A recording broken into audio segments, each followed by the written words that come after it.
Преку воведување на нови софтверски механизми, Министерството за информатичко општество и администрација им дава можност на кандидатите за влез во администрацијата да бидат покомпетентни и стручни.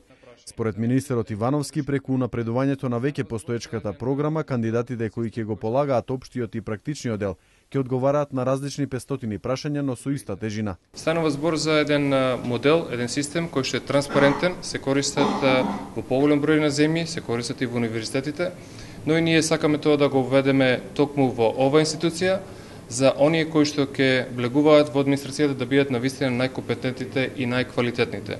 На овој начин, според дадените одговори на 5 најдобри кандидати, им се дава можност за интервју во институцијата која има потреба од административци, пошто ќе биде избран еден. Според Ивановски, оваа мерка на кандидатите треба да им даде дополнителна стимулација за успех, напредок и самонадградување, доколку сакаат да бидат дел од јавната администрација.